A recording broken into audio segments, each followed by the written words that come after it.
Well, to be fair, mate, we're not the only person who Hello. who fucked up last week. Yeah. Well, no, I was just thinking. Last night, Spurs were 2-0 up at half time against Man City and then ended up losing 4-2. It's it's a shit story when it happens to your team, but it's not unique. I'm sure other teams will do the same against Burnley. Maybe worse. Possibly. Hi, DJ. How are you doing? You alright? Not too bad. Not too bad. Yeah, What's just going getting on, myself DJ? set up. How you doing, Jacob? You okay? Last Good, night, thanks. Spurs were 2-0 up at half time against Man City and then ended up losing 4-2. It's a shit story when it happens to your team, but it's. Mick McCarthy's the new Blackpool manager, eh? I mean, he is That's known a strange for appointment, that, like. he is known for rescuing clubs out of shitholes. I remember when he were at Wolves, Mick McCarthy. I remember when he were at Wolves. He did well for Sunderland, really, didn't he? He did really good for us, to be fair, because we were, like I said, we were in a dive at that stage, wasn't he? We were in the Championship. It's only because Bob Murray just didn't give him any funds whatsoever. Which year did he manage us? 2003 to 2006. Yeah, 3 to 6. I think he got us promotion, didn't he? Someone had the likes of David Connolly and stuff was banging the goals in for fun. Remember him? He was a good player. Him. The 2000s, we had some good players in the 2000s, didn't we, Sunderland? That was the years when we reached 7th in the Premier League. 2000. Yeah. That was Kevin Phillips, top scorer, wasn't it? Yeah. Just sort this out. Keep an eye on the chat when it pops in.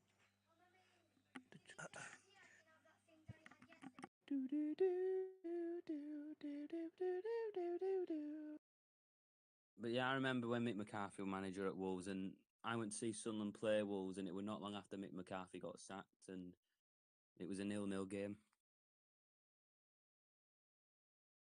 No. Speaking of Wolves, they could go down, couldn't they? Wolverhampton. The end of the world if they do, mate. It's currently I'm watching a match at the minute. Burnley 0, West Brom 1. I tell you what, they're coming from nowhere. West Brom, yeah. Some people have said Wolverhampton's a shithole, but it absolutely is, mate. I've been like 5 times. It's worse than any other town or city I've ever been in England. And I've been to Hull. What's wrong with it, like? It's just a fucking dive. An absolute dive. So out of all, right, the 3 W's, West Bromwich, Walsall and Wolverhampton. Wolverhampton's the worst out of them 3. The difference is Walsall's a city. No, Wolverhampton's a city. Walsall's a town. So whereabouts is Burnley? Is that Yorkshire? No, Burnley's Lancashire. It's on the M62. It's pretty much just a reject of Manchester. Then with Blackburn, Lancashire. I'm just going to deafen while I start up the stream. 2 secs. Mommy, wipe your hands. Good evening, Paul. Yeah, hello. Hello. Yeah, DJ Burnley's Lancashire. Yeah. He was wondering where it is, Paul, and he thought it were Yorkshire, but no, it's... I've said it's pretty much summed it up pretty well, the reject of Manchester. DJ, we have Jacob, and we have Paul, again from RWA Productions. Welcome along.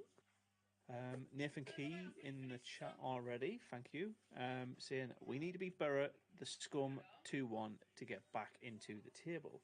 We'll go into Borough in a bit, but first up, I want to talk about our previous match.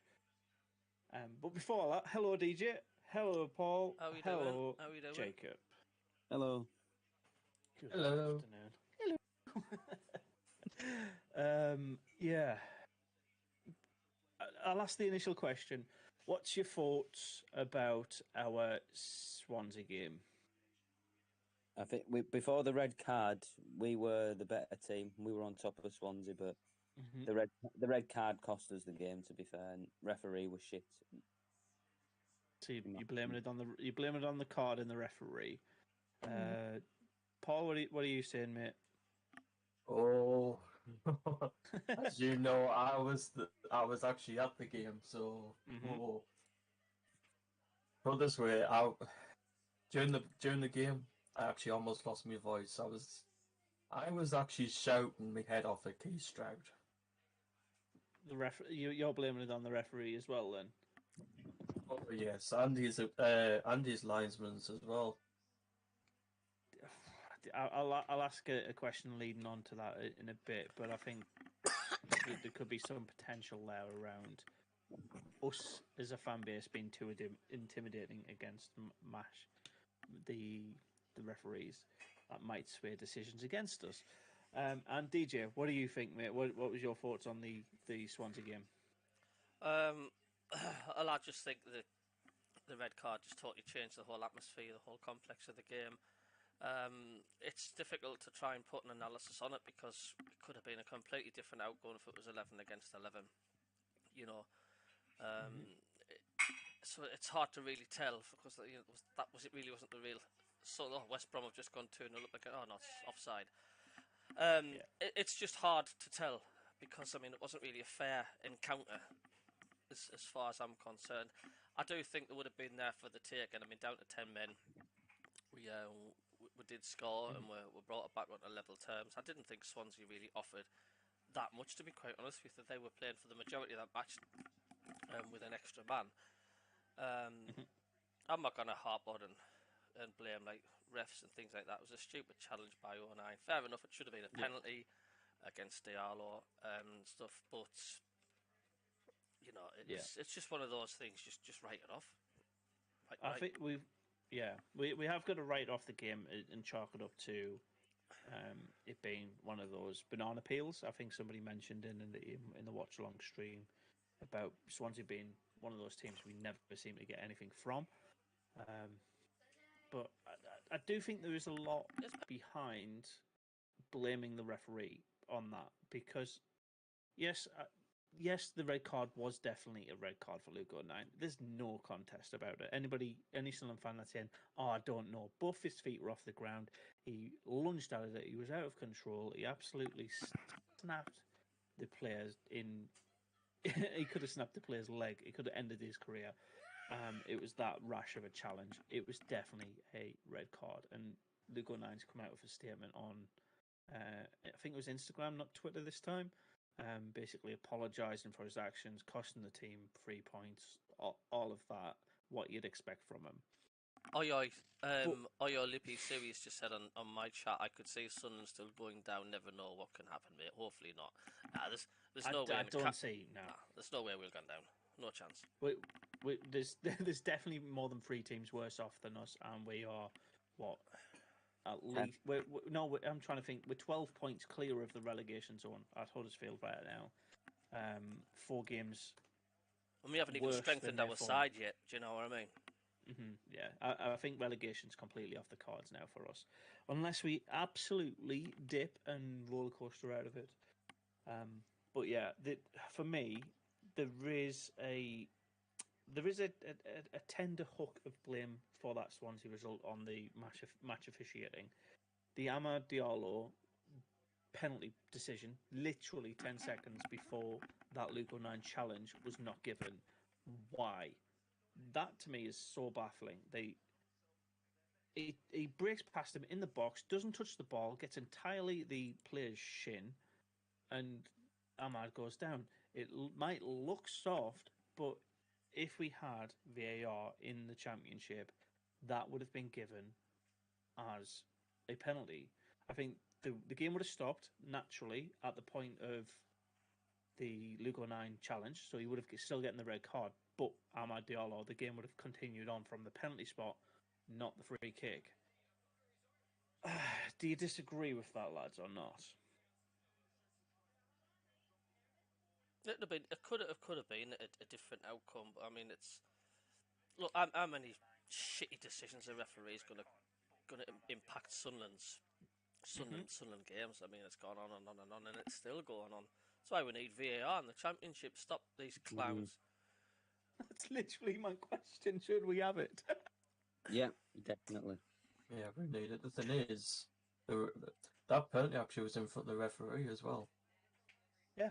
There was too many decisions that I think this referee just ignored for Sunderland and gave in Swansea's favour. I don't think he has a bias towards Swansea. I think he would officiate any Swansea game going forward without any bias. If I think he comes into another Sunderland match, I think whoever we're playing against is probably going to take away all 3 points. I think it was that. It felt corrupt.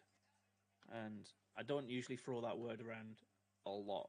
I do think genuinely the referees, for some, I know we keep saying this, I genuinely do believe I think that it's they have this one, mate. No, this one, yeah, but I do think that some of the referees, it seems to have, they've got something against Sunderland because it always massively seems to go against us all the time. Darren Bond, for example.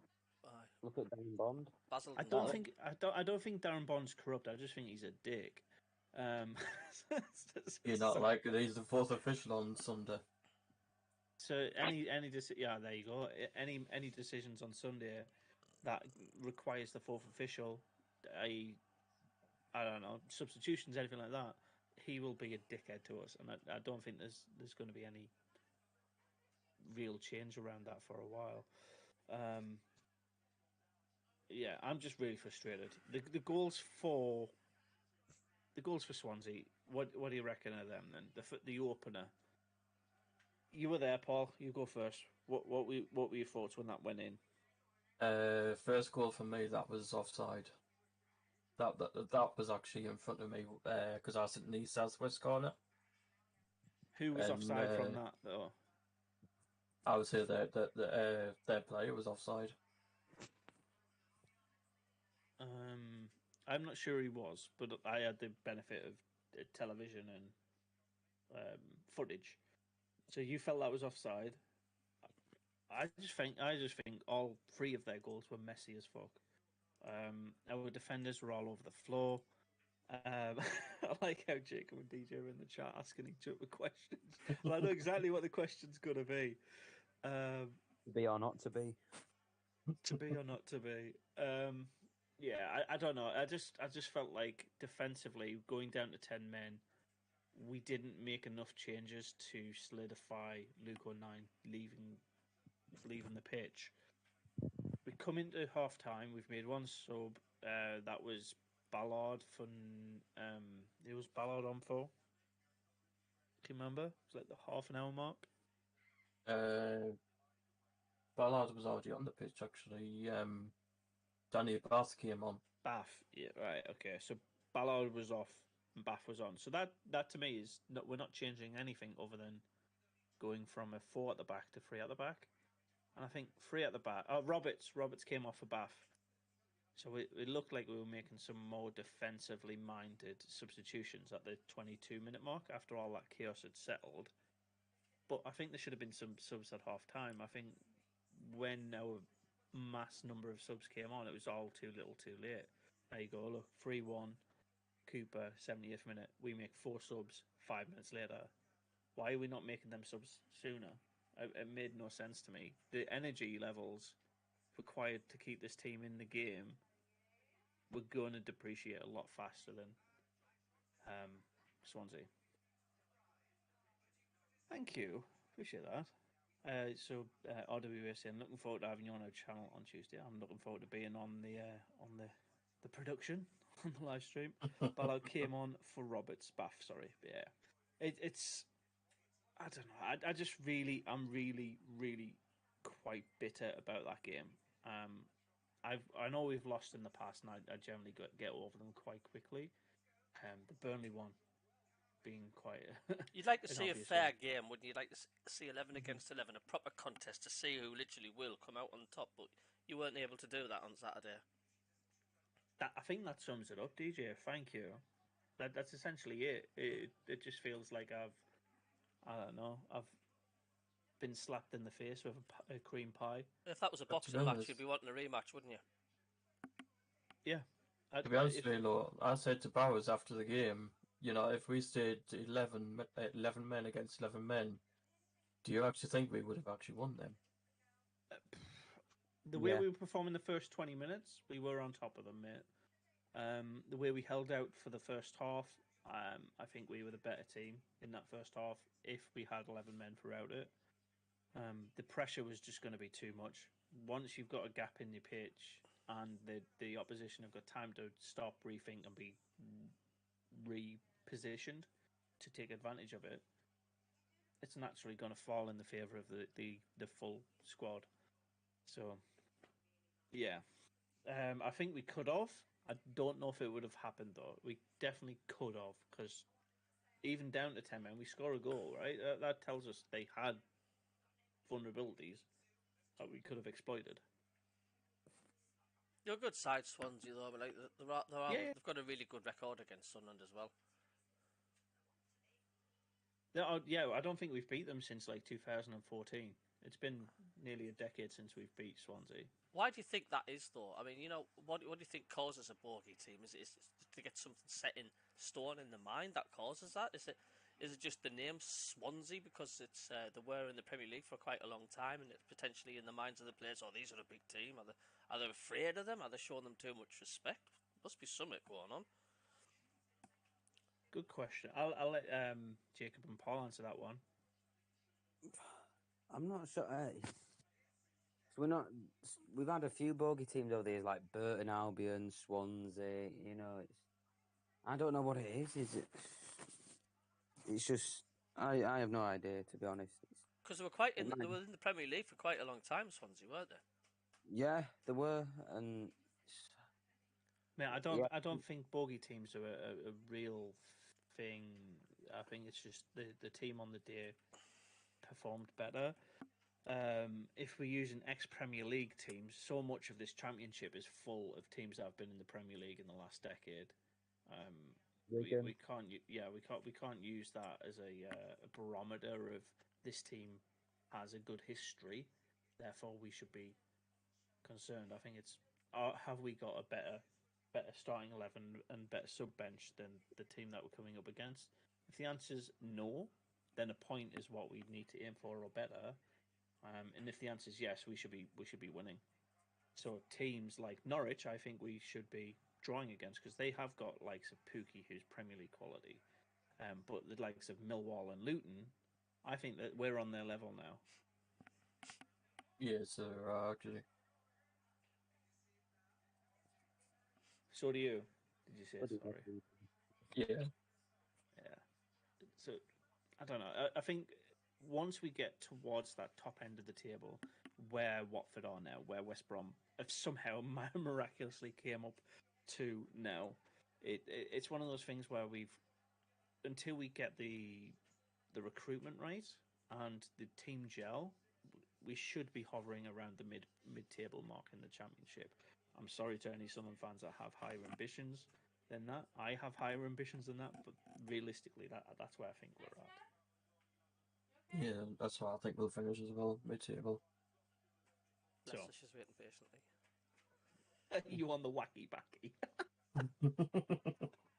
I don't think DJ's prediction for the upcoming match this weekend is that far off. You are going through your predictions in the chat, but for those of you that can't see it, Yorkshire, what was your prediction for this Middlesbrough game on Sunday? 2-2. And what makes you think that? Don't know. Tight game, and I don't think they'll completely smash us, but I don't think I don't think we'll win, but I don't think we'll lose either. I think it'll be just one of those tight games. Do you think it'll be a 2-2?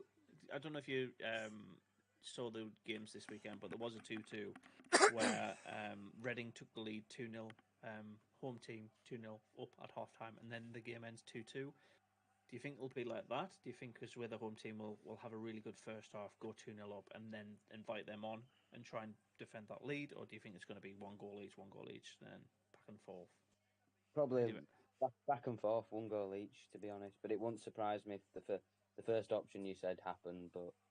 Or it wouldn't even surprise me if Borough were 2-0 up at half time and we get a comeback. So yeah, it'd be your second Finger. Okay. And DJ said in the chat as well. What was your prediction, mate? Sunderland 0, Middlesbrough 3. And what's got you on that wavelength? Why? I just think they're too strong of an outfit. They're going great guns at the moment. They're flying high, and I just think they'll have like a Burnley game sort of thing. I just think they've got too much for us. Okay. Paul, what are you thinking prediction wise? You haven't put yours in there, but 1-1 for me. a 1-1 score draw. Fancy having a negative attitude like that 1-1. Come on, we're at home, man. Oh, man. I mean, like, how dare we only get 1 point? Okay. The reason I said 1-1, actually, Middlesbrough actually are in good form at the moment. Fair enough, they actually won Millwall 1-0 at the weekend. Mm-hmm. Bookies have got them favourites. Yeah, they will. I mean, they have come on quite a bit. They've won 4 on the bounce. So.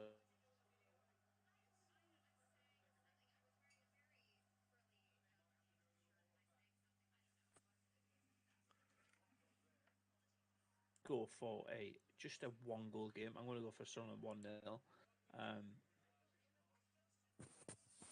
I don't know. I just think the game is going to be very, very tight, and I think we'll probably snatch it.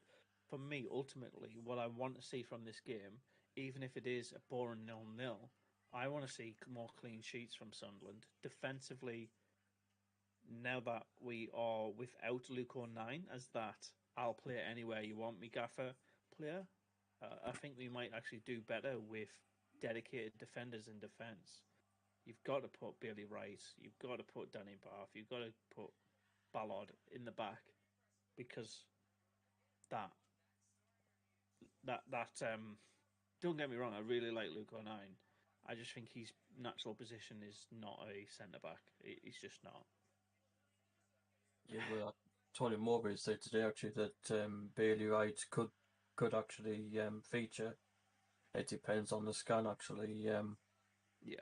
Because I don't know if Bailey Wright's picked up an injury or something, but he apparently had a scan today, but it depends on that. If he's okay, then he'll start. Yeah, he had a slight pull from the World Cup training. He didn't do anything in a match to have an injury. He's just got I think a hamstring pull. Hi Kenny, welcome to the chat, mate. How are you doing? Welcome along, DJ. What are you thinking? What, the prediction things? Yeah, no, with our defender situation, I'm saying I want us to see a clean sheet from this match. I genuinely don't care if we don't score a goal, as long as we keep a clean sheet in this Middlesbrough game. You're saying we're gonna leak 3 goals. Do you think not having Luke O'Nien, a makeshift defender, and having dedicated defenders will be in our favour or not? Do you think Luke O'Nien's that good and that much of a gap to bridge? I don't know really. I mean, look, I know we were down to 10 men against Swansea, but it was slack defending for the goals. They were just it's got to be a lot better. We've got to be a lot tighter. Can't just rely on one man at the back. It's got to be a unit talking to each other at the back, closing the players down, making it more difficult. Like that, we went through a period under Alex Neil where we were a really difficult team to break down. We need to get back to that at the minute, because at the end of the day, we're just sometimes getting the piss took out of us when a team's going forward. It's just so much time and space in the box. That needs to pack it in. That needs to stop. Let me just turn DJ up. Robin said I can barely hear you. Can you just test that out quickly? Yeah. If anybody's not heard again, I was just basically saying we need to tighten up massively at the back, because it's been too easy when teams have come forward. We've been poor at defending crosses and balls and set pieces coming in the box, and it just seems to be players in no man's land, and it's just all of a sudden you've got an opposition striker or midfielder in the box, nobody around them. He's got all the time in the world to bang in the goal. That needs to be. That needs to, I'm not saying stopped. It's impossible to stop every goal, but we need to tighten up, be a bit more harder to break down, because at the minute it's too easy. That's why I'm going Middlesbrough 3-0, because we've not been defending very well, really, like these last few months, to be quite honest with you. And with Middlesbrough firing them in and doing well. That's why I'm saying that. I hope I'm wrong, of course, but Yeah, I like that about your commentary. You see it how you see it. I know it's not always like the way most Sunderland fans wanted to hear it. We don't want to be happy clappers. Because last time we had lots of happy clapper fans presenting, "Oh, we're the best team." Well, we got relegated twice in a row. if you say that on social media, like, oh, I think we'll get beat, you'll get all the happy clappers piping up. Oh, can you ban this user? He's a Maggie, he's a Newcastle fan in disguise, really. You get all that crap and all. I mean, of course I want Sunderland to win. It's just my head speaking. This is not me Put heart. your realistic cap on. Yeah, put your realistic cap on. Of course I want us to bloody win. I mean, I hope we smash them 4-0. Of course I do. Nothing more. But you know, just like Alan Shearer when he's on Match of the Day, he's neutral when he's punditry and he's commentary, and that's what I'm doing. I'm just putting me sort of neutral head on. But when he sees the Sunderland match, is he really? Oh, absolutely, Sunderland through and through, man. Who, Alan Shearer? Especially when He doesn't care about us. Especially when there's porn noises going on in the background. Oh, that was funny. Which game was it again? Wolves. It was the Wolves FA Cup game, wasn't it? I know the person who did that. Well, he actually posted out on his thing, didn't he? Jacob? It was Gary Lineker, wasn't it his phone or something? No. Some lads taped a phone to one of the back of the chairs and give the phone a ring, and obviously set the ringtone to the porn noise. It's a lad called Javo. He's got millions of subscribers and stuff. And he goes how did he get it in there? That's the thing. He just knows people. I mean, his videos on his channel where he planted a fart box machine in like the Crucible Theatre and when the snooker's going on and stuff, and live on BBC TV, you could hear like a get loud as when the player's about to take his shot. So he's good at doing stuff like that. I guess he's just who he knows. Or he blags himself into award ceremony nights by putting a suit on. That he's just clever. He's just good at what he does. Yeah. Prankster. It's been a while since I've seen anything like that kind of funny on Match of the Day or anything like that brings you back to it.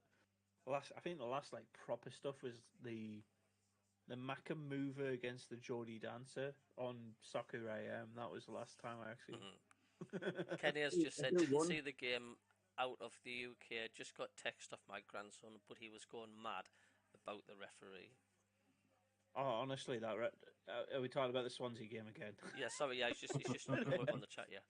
Oh no, that's fair. That's honestly, I think we've all come to the same conclusion. We've got to put the game in the past. The refereeing on that was, I think, corrupt a bit. VAR in this league would be beneficial. Luke O'Nien was an idiot, and we couldn't hold out against a man. It's odd though, because that referee we had, he's actually give us wins. We won under his games, but I said this to you last week. He has been known to dish out yellow cards a lot. He has on average 4 yellow cards per game, and he's given out now 3 red cards in 10 games he's refereed this season. That's a high percentage. This weekend. He refereed the Bristol City game, didn't he? When we played them away. Wasn't he the referee of that game? Referee is Wigan against Wigan as well at home, I think. All right. Because I've heard he refereed that Bristol game that we did. Yeah, and QPR away in the cup. Oh, when we played him is that when we beat him on penalties, wasn't it? Yeah, it was. It's been a hot minute since that happened. Back when Lee Johnson was manager. Or coach. Yeah. Hot minute ago. Yeah. Serious and tough. So I'm just trying to think now, lads. We were on a good floor, then we revert back to the first point. So that brings me on. Sorry, the upcoming game against Middlesbrough, we haven't had any indication of any new players being signed. I know we've got a couple of rumours. where there's this West Ham youth. Is it a Leon or Marseille youth that's coming in as well, but they Yeah, haven't signed the dotted line yet, so we'll not have anybody in place for Sunday. Are you guys getting worried about our transfer window getting smaller and smaller? I'm not the I only mean, one. I mean, look on social media. A lot of people, whether they're being impatient or not, they're just, it's beginning to suss our owners out. It's like, well, what's going on? There's already reports like we've got some young'uns coming through and that, like, and some people are saying, shite with like youngsters coming through. We need some experience. We need something, something more. We didn't yeah, want but that's our long-term plan, isn't it? Young and up and coming. young and Other up and clubs, coming in loans and stuff. mm, That's what it says on social media. A lot of people are sort of like, is Krill Louis Dreyfus made out to be what he actually thought we were when he first took over? Millionaire, millions in the bank. We'll do all right. Well, he might be a millionaire, billionaire, whatever it may be. I was having a chat with one of my colleagues at work about Stoke. They have money. They're backed by the owners of Bet365. I think they're all like one of their chairs is the richest woman in Britain, but they're not allowed to spend the money because of financial fair play. That's the polar opposite end of us. We're just not spending money at all. Like you said, loanees and wages are not transfer fees. Have we used the Will Griggs situation from 2-3 seasons ago? How many seasons ago was that? 18, 19, so 4-5 seasons ago. Wow. yeah. Yeah. Are we using that Will Griggs situation, that Netflix documentary episode, as a cautionary tale? Have we actually learned from just throwing money at a problem doesn't actually necessarily fix it? Is that what you feel is happening? Not at the minute, no. So But what do you think's happening then, Jacob? I just think they're definitely taking the time, but I do think we can get a bit impatient, Sunderland fans. But I can understand why at the same time. But you can't just, you know, do it straight away because you don't want to Hmm. regret getting a player who's shit, do you? Like straight away, But I do understand on the other half, though, It's But funny you mentioning about the likes of Will Grigg. I've been binge watching The Sun Until I Die, the Netflix Hmm. series and stuff, and because obviously hindsight's a wonderful thing. We know now what's happening, and it's just so cringy when we've lost Madja, and then all of a sudden the next cutscene's like, Will Grigg's on fire, and everybody's excited as, we're getting a Will Grigg, and it is cringy because you know how shit he actually was, and I know where you're coming looking on that one, where it's like you want to avoid, signing Hmm. shit again. That's just like all the hype, and then it's like a wet fish when it actually comes to the club. I can see possibly why they are doing that. Yeah, you think that we are putting caution to the tail now? Yeah, you can't tell me the owners haven't watched that series, and they'll be taking tips from what's happened in the past. You would have thought, anyway. Yeah, but if you look at other documentaries outside of Sunderland, if you look at the Chelsea one, the Tottenham one, pretty much everyone's got one in the Premier League now. If you look at their ones, their philosophy is build up the academy as strongly as possible and buy mega stars in foreign leagues who are looking for the glory and the limelight. We can't offer the glory and the limelight from the other league's perspective unless that's like Belgium League Two or I don't know Sweden's Premier League. Like it's the Championship's not that much of a draw. Sunderland's not that much of a draw yet. All our academy's good for us, feeding bigger clubs. And our academy at the minute is providing some of the best talent in the country, and it's nurturing people like Ahmad. It's Mishu. You've got loads of good young talent being brought into the club, and that is the new recruitment philosophy. I just think patience might be the best thing for us, and it's about keeping the talent that is already shining, keeping Stewart, keeping Ahmad if we can from Manu, buy him outright because he is. I think he would have a much better career with us with Sunderland than anybody else. Our recruitment in this window is non-existent. I've I'm recognizing that Paul hasn't really said much, so I just want you to weigh in, mate. What are you thinking about our current policies? What are you seeing, or what are you feelings happening? To be honest, I'm just pleased over it every time. You know, like you know, under Donald, we went straight out to get players, but now, since Christian Speakman and Stuart Harvey's came in, Mowbray's probably told them, what players Mowbray wants. But like I said to you, and Tony Mowbray actually gives the update today that in the next few weeks we are expected to announce some exciting young players to come in. The last part of that sentence is what is worrying me. It's young players again. I know you can win you can win leagues with young players. And you can develop the talent, but I don't want loanees. I want permanent players. People with 2-3 year contracts, let them shine. Sell them on if they're not performing. Well, We don't want apparently anybody like this Rodwell. that French under 2021 winner that we're getting in apparently. I've heard he is apparently a permanent deal. That would be good. If we get more permanent deals, I'm on for that. I've just got his name here, Isaac Lahaji. Yeah, that's him. Yeah, that is from LOSC. Yeah. Currently on €13,000 per week. Sunderland is in the best place to sign him under the model implemented by KLD and Speakman. Player visited the facilities on Monday, so he has been to us to check us out. Plus, well, I've seen apparently we're front runners to get Charlie Cresswell from Leeds to come in. He's a defender. Do you know that got me a little bit sad there? If you asked me about 10 years ago, would you like a Leeds player to come in? I'd be like, why would we want him? He's at Leeds. Now Ken's Leeds just said 2-1 Sunderland, by the way, prediction. Oh, cool. That's good. Do you think we're overly reliant on the academies of Premier League clubs? Yeah, I think we are. I think that's how we got Niall Huggins.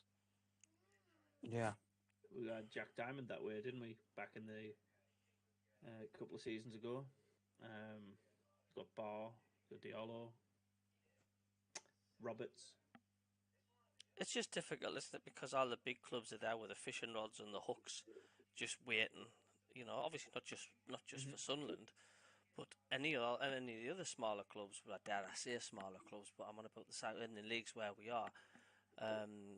It's just you haven't got the chance to sort of progress and proper build a solid foundation because the other teams just come fishing and say thank you. Thank you very much for that talent. Well, I think case in point in that, mate, is Ross Stewart. Ross Stewart at the minute is being eyed up by everybody and anybody who's having striker issues. So he's proven himself in the Championship. If we didn't have Ross Stewart right now, we would be, without his goals, we'd be pretty much where Coventry are, which doesn't sound that bad. But we need more goals, and we need to be more solid at the back. There's a question. Sorry, with the transfers and these youths coming in, are any of them dedicated strikers? I don't think that LOSC plays a striker, and I don't think the West Ham youth that might be coming in is a striker either. They're the only two rumours I've seen. Well, I've heard that winner that we're supposed to be getting in, the first one you mentioned, I know he's a winner, but I think he can play as a forward as well. Yes, so he's a winger. Isn't that what Amad Diallo is? Isn't that what Barr is? Both them right wingers. You got Clark and Roberts on the left. You got Barr and Diallo on the right. Why would we have three players in the same position if they're not literally like front two?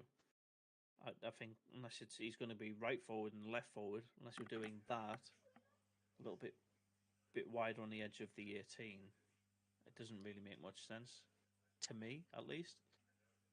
Yeah, well, apparently there's rumours that he could be the replacement for Mad. You know, like if Mad doesn't come back, say like in the summer. Oh yeah. Wasn't there some rumours about us having potentially any I want to say Everton rejects, but yeah, any of the Everton cohort, because obviously the Sims situation at the start of the window, our striker issues have come off the back of that, right? Yeah, well, apparently I've heard I think Speakman wants to try and talk to Everton, see if we can get Ellis Sims actually back. I don't think we can, unless we have to outright purchase him in this transfer window. I don't think he can go out on loan again this season to the same club. I don't. You can't recall and then replace because you've terminated the original contract, but that contract is still active if they go back out to it. So even if they offer a new signature, the new one wouldn't supersede the original term because it's still within that original term. So I don't think we can have Sims back unless we purchase him this season. I think the end of the season, the 30th of May, he could come back on loan, but I don't think until that point he can. I haven't read the contracts, but that's just what I thought was the norm. DJ, Hello. hello. Recruitment. What are you thinking, buddy? Where do you think we are? You're talking long term lacking- or just this transfer window? Just this transfer window. What is the goal of the transfer window this season? Well, For the rest of the season, there's only 21 games left? No, 19 games left. yeah, and how long's left of the window again? It's not that long, is it? 11 days. 11 days. Oh, in Sunderland's terms, and that's a lot of time in it. Really, Oh yeah, when we can close the deal in 3 hours, but it's well, strikers a priority, aren't they? You know, with the rumours with Stewart and because we've lost Sims, and we need more firepower without a shadow of a doubt. I think our midfield's okay. As of rumours that we keep getting youngsters in and stuff, I mean, it's hard to comment because we don't know nothing about any youngsters or who they are. Do we need to beef up the defence a little bit more? I mean, we've still got the likes of 19 and Gooch playing out of position, which has been going on and on. We just want to get 11 players out there playing in their preferred positions where they're supposed to be. But we're just going to go down the old loan route again. Does it do Sunderland any good, or does it just do nothing but Sunderland harm in the long run? If it gets Sunderland promoted, of course it's good in the long run. But how can you build on loans? Because they're basically you're just masking over problems, aren't you? Because they'll be gone again, and you're back to square one. yeah, they're a bandage.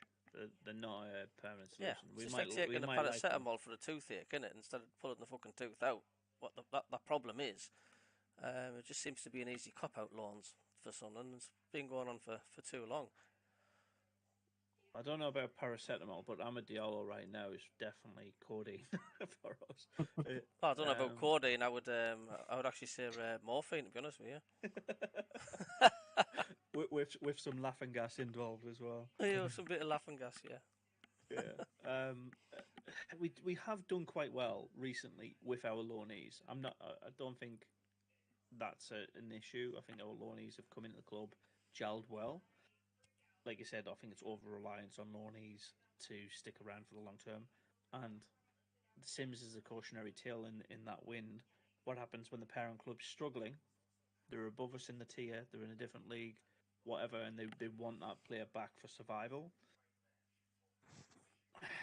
That's our downfall on loanees. So this Losk player being a permanent move is a good indication that that's what we're looking. We're looking to develop players over 3 to 5 year contracts and potentially bring them in the Premier League. I think if we do that approach for the next season or 2 seasons, we'll have players that will be on promotion bonuses, and that will make them want to be up there much more. And let's face it, if we get promotion, we can afford to. Ken's just said on the chat. Ken's just said on my chat. Do you lads think we were playing better football under Alex Neil than what we are at the minute? It's a hard barometer to measure. I'll let the other lads answer, then I'll. Yeah, That's absolutely. I'm just involving them in the chat and stuff. Yeah. Of course, I mean, don't have to answer it straight away. Paul, go on, mate. What do you reckon? Better football under Neil? That's a tough one to answer because I did like the football under Alex Neil, and I like the football under Tony Mowbray. I'm gonna be quite staunch about it and just say no. I think Alex Neil's level of football, where he got us through the playoffs, won that long streak of games, that's the kind of performance we would have expected from Sunderland. It was hard, it was sluggard. We had a lot of 0-0s in there, you got to remember. We had a couple of games where we scored in the 93rd minute, 95th minute to get winners. It was scrappy, it was nervy, and it was below the level we expect as Sunderland fans. So ultimately, we did win a lot, and we didn't lose as many games as we had in the last couple of seasons. But it's against the opposition that we had players that could have massively done much better against. So I think Tony Mowbray's football now is quite testament to how much better we are under Tony Mowbray than we are at Alex Neil, because you just got to look at Alex Neil at Stoke versus Alex Neil at Sunderland in the Championship. If you just narrow it to just the Championship, just this season, Tony Mowbray is better than Alex Neil. Statistically, it's a fact. It's a fact. So yeah, that's my thoughts. Tony Mowbray better than Alex Neil, but the football that we were watching in League One was finally decent. So hopefully that answers the question. I have to agree with that. To be honest, I think we'll find out more when Alex Neil comes up to the Stadium of Light as well, actually. We're probably going to smash Stoke at Stadium of Light. Wouldn't surprise me. It wouldn't surprise me either, and mainly due to, I don't know if you know much about what's happened at the back, in the like what Stoke's issues are at the moment, but they have a bit of a loanee crisis. They've got a lot of loanees, like we were potentially threatening with this transfer window, but they can't make more loanees because they've still got too many players in their roster that are in the starting 11 that are loanees. I think the maximum you can have is 5 in the starting 11. So if you can't have 6 loanees in your starting 11, then they were heavily reliant on those 5 players playing week in, week out. So they've had to get rid of Liam Delap, and I think there's another player that were loanees to get other loanees in. It's kind of a strange situation because they can't spend money. Wasn't a lap on the coaching side because Alex Neil wants Mike Dodds from us now. Is it Rory Delap, the dad? He's gone. He's left Stoke. Yeah, and Alex Neil wants Mike Dodds from us.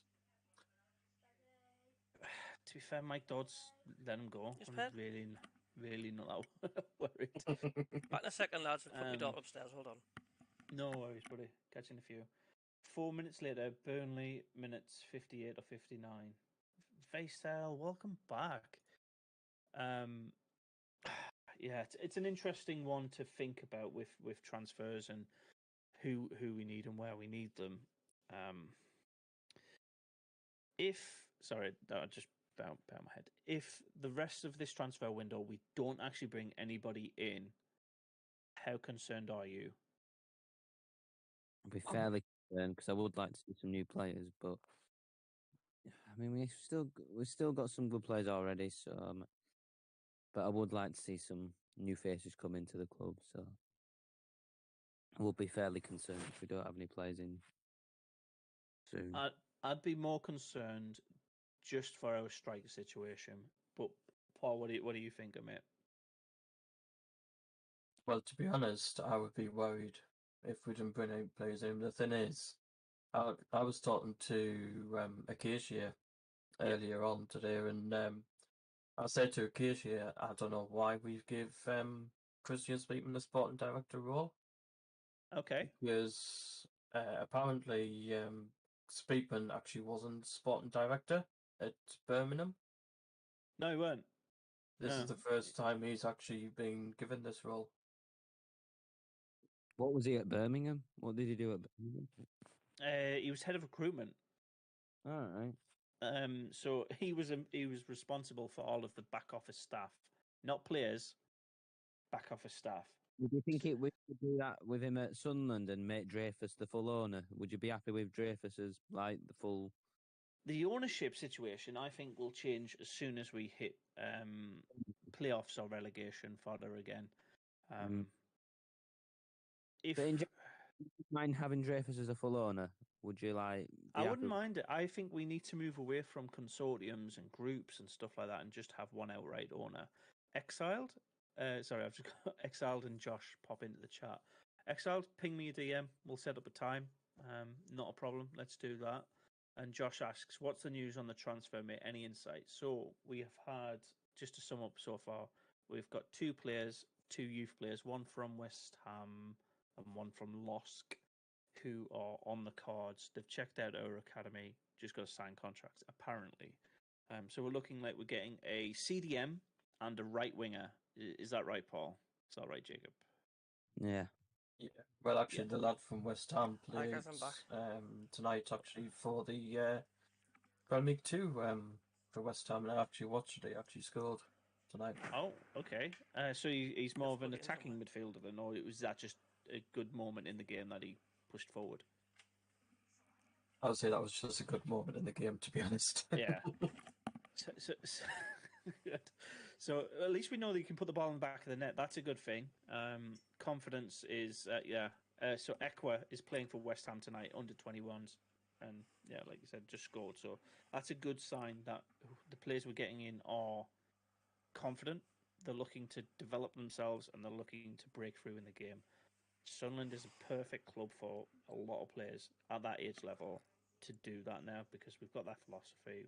We're implementing it, and it's got to take time. And I think that's the thing. I think most Sunderland fans are a little bit worried about. Things that take too long feel like they're never going to happen. Yeah. I mean, I just ignore all the links on social media. Heavens above, there's about 6 or 7 players we're linked with every single day. Yeah. Until they're holding the scarf up at the academy, like wherever it is, I don't want to know. Honestly, I'm not interested.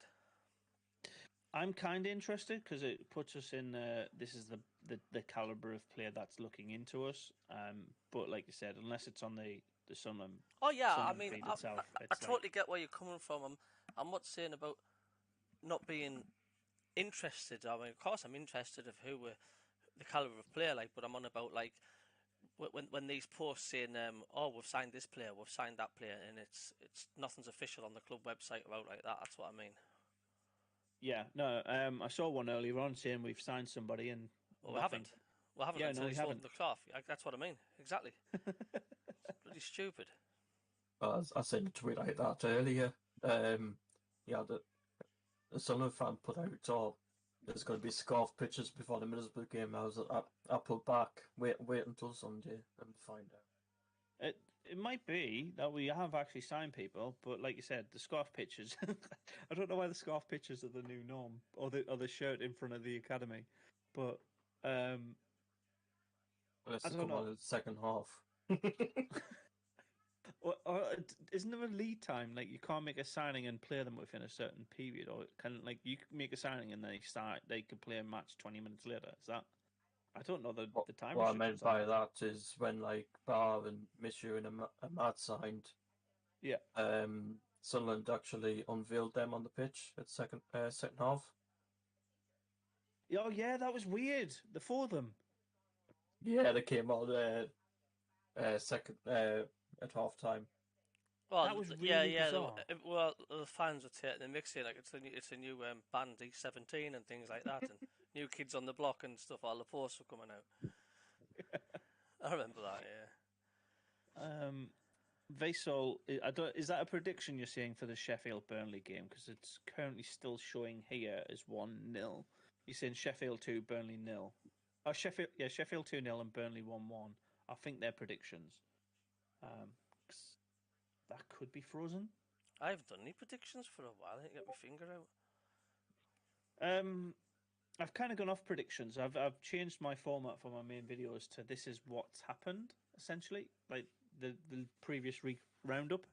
And it was a very conscious decision to do that because evergreen content, like after this game, my predictions will either sound absolutely stupid or a bit pointless. But if I do a wrap up of the previous game, you can say, "Oh, what happened in October last year?"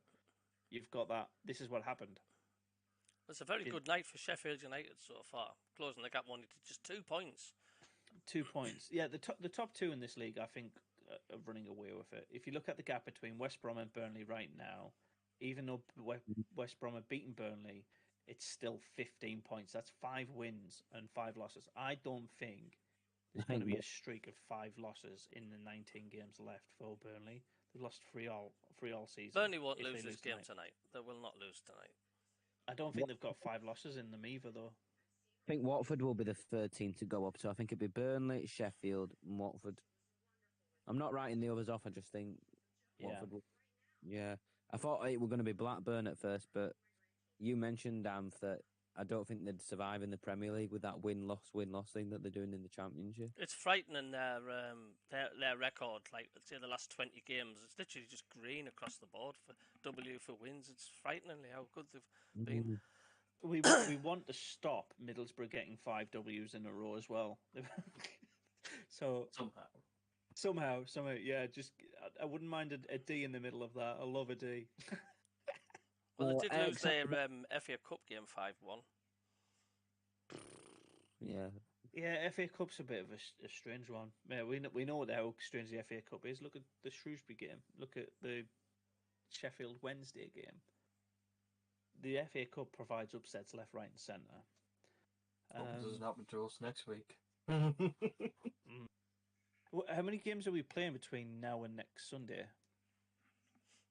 So obviously you've got the Middlesbrough game this Sunday, but the Sunday after, have we got an FA Cup tie there now? Because I think it was Rotherham, wasn't it, in the cup? In the league, sorry. Then they've moved it. Rotherham's game's been moved. Because it's Fulham now. Fulham on Saturday the 28th. So we've got the league game, then we've got a 2-week break again before we pick up back on the league against Millwall. So a win against Middlesbrough is going to pretty much determine our next fortnight in this league. How positive we're going to feel. Well, Exile Mackham says, given Middlesbrough's left side, could we start Gooch right midfield in front of Hume? I don't think Hume's starting for us. I don't think Troy Hume doesn't have the same, how do you put it?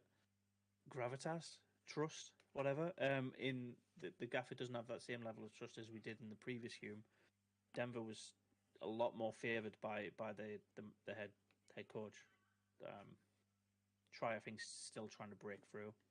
So we'll see. Top 6. It's all up to Tony Mowbray, isn't it? Yeah, and like you said earlier on, trust the decisions, trust the process. The only problem is blindly trusting in stuff like that leads to results like the Swansea game. Trusting Luke O'Nien to keep his head in that moment. Mowbray's not happy with that because apparently Mowbray said we actually had a game plan before actually O'Nien actually got sent off. Well, I hope he has a game plan for every kind of scenario, but that's just such a strange comment from Mowbray. It'll be interesting for the game on Sunday, though, because well, I know Mowbray's from Middlesbrough, but Michael Carrick, he's actually from Wallsend. Oh, He's okay. from Wallsend.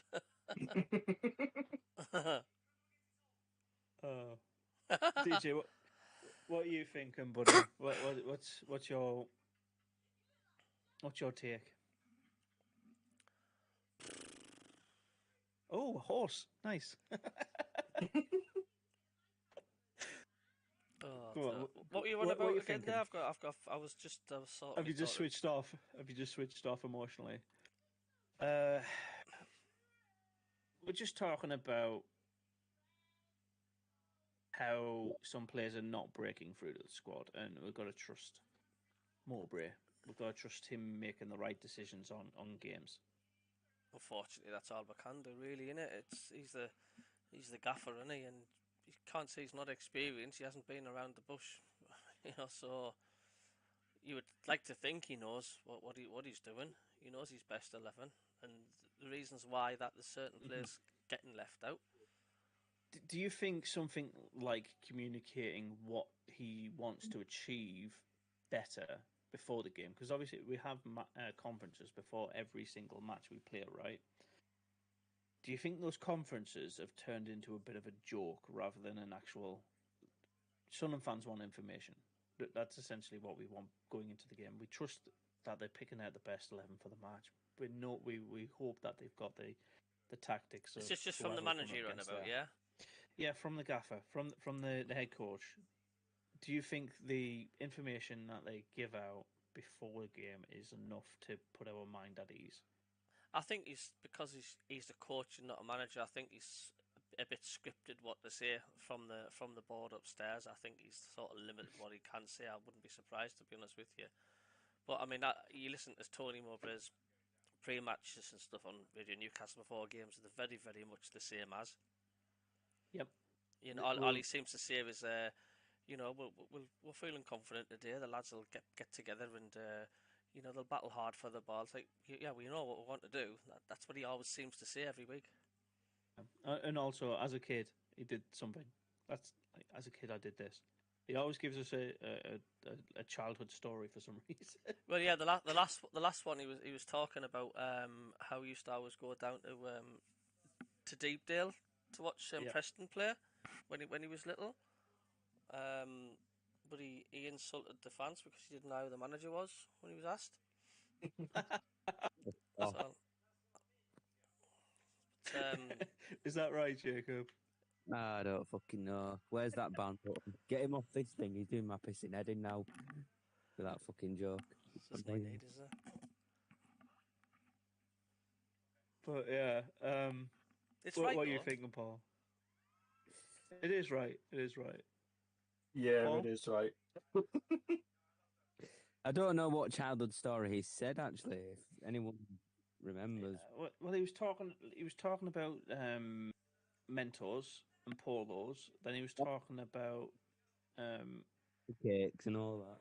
His cakes, and then he was talking about how he came through his youth team and rose through the ranks, and how he changed in from a player to a manager. And he always seems to talk about like decades in the past rather than what's here and now and what he wants to do with the club. He never really gives us what he wants from the club or what he needs to be successful against every team. He just says the lads will try.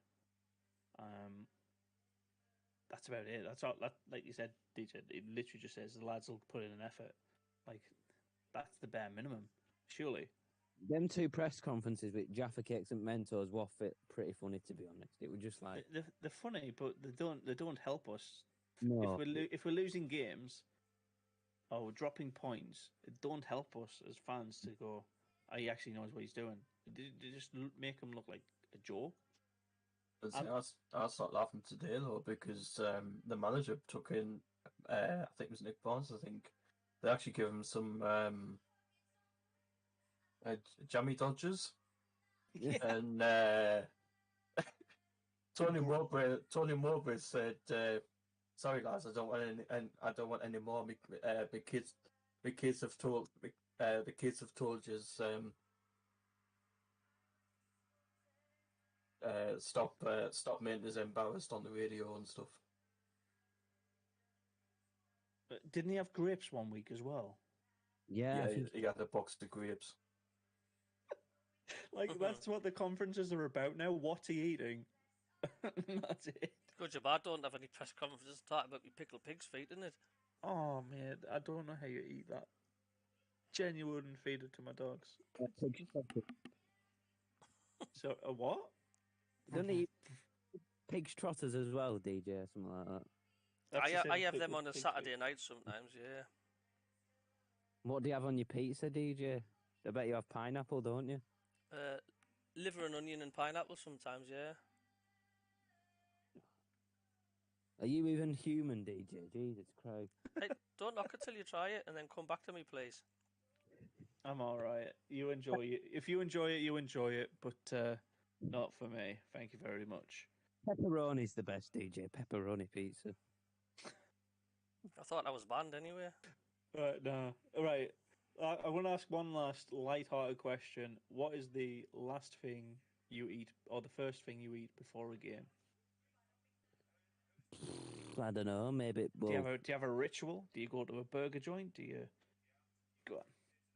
like when I'm actually at a game, I just usually get chips or something like that, like just some chips. Chips, bog standard. Yeah. DJ.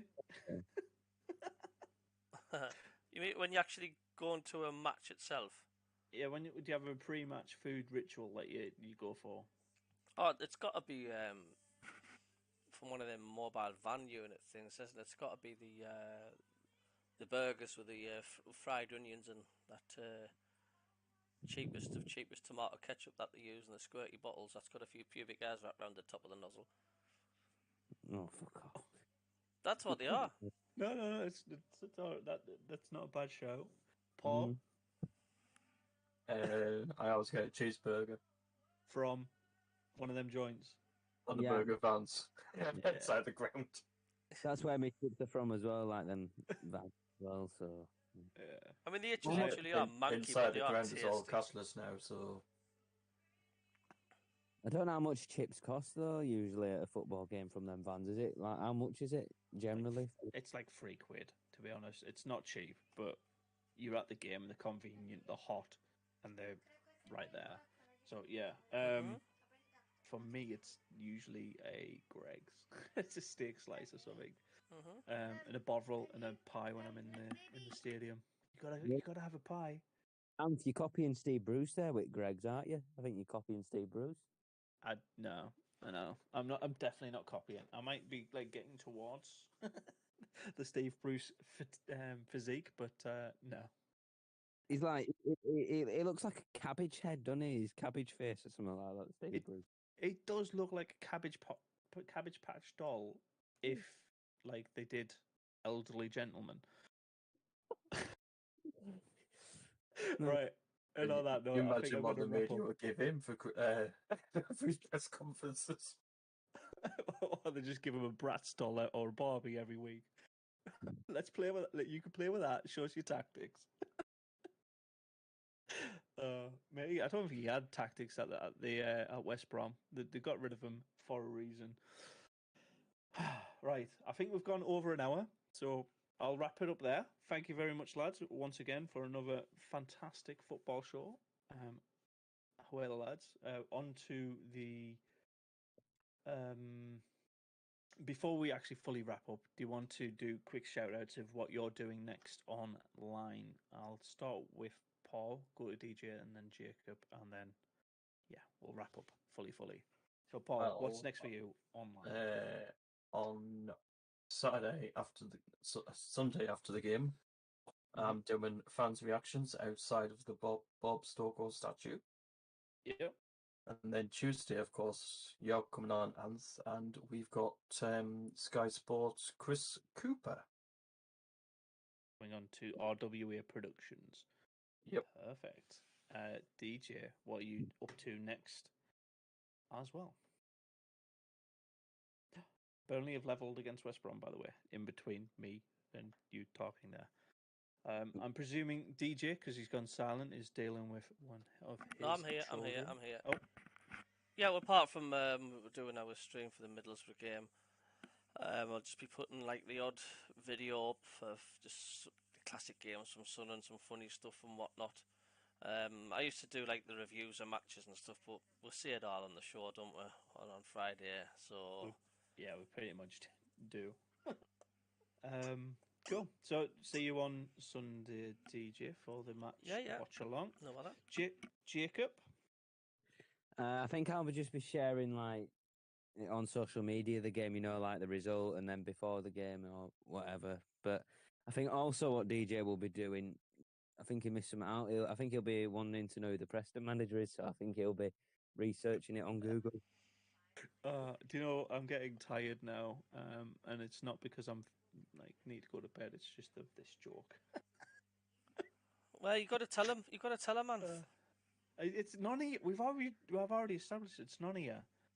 But well, no, it's not. It's not none of you. It's Jacob that's doing it. It's not good saying it's none of you doing it. It's Jacob. No, it's none of your business, mate. DJ Wasn't Alex Neil the manager? Oh, he could be next week if they offer him more money. So what am I doing this week? I've got the watch along for the Middlesbrough game. We've got RWA. I might be jumping on Exiled Mackham's podcast as well. Then this show this time next week, and obviously this will also be on any podcasting service. So, catch you on the next one, and subscribe if you haven't already to All About Gels. Cheers, Ken, in the Thank chat. you very Cheers, much. mate. Thank you. Guys, have a good Bye. evening. Bye. There we go. Stream has ended. Oh my god, have you seen Dov's chat?